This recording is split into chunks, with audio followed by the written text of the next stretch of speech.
we're going to turn our layers back on now. And I'm going to unlock my boat. And what I want to do now is, we're done all our artwork. I've shown you all the basic tools that we use. What we want to do now is we're going to animate the boat. So first of all, I'm going to turn off everything except for my boat layer. I'm going to select my boat.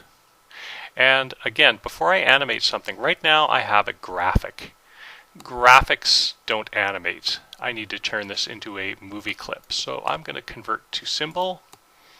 Now anytime you make a movie clip, it's always good to give it a name. I'm going to call this one MC for movie clip, boat. There's my boat. Now I'm going to delete it. Okay, where did it go? Not gone. It's still in my library. And to look at the library, I'm going to look at the library, and you can see right here, these are what are called assets. There's the bitmap that I imported earlier. Here's my boat. That's now a movie clip. So to animate it, what I want to do, again,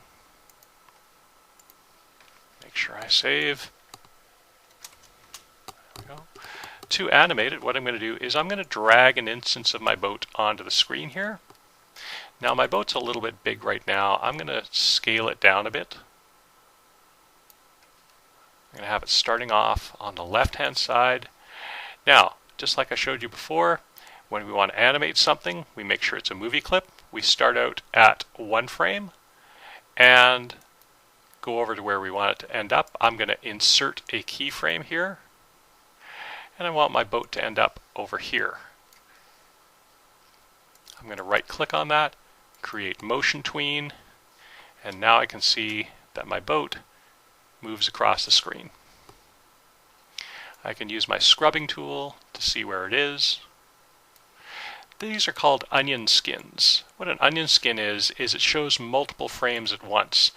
And if I drag this slider out, then I can see all the different frames right here.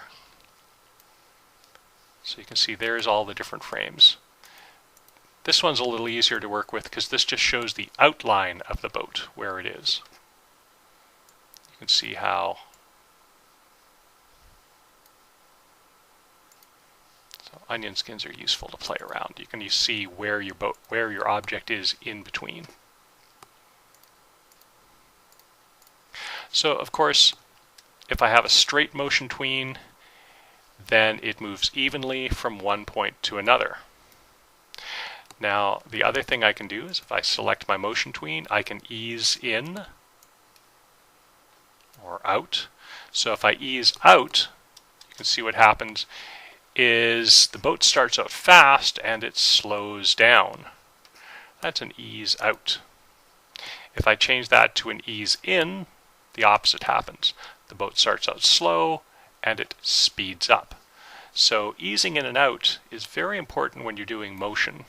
Very rarely do you have constant motion that just goes from one point to another.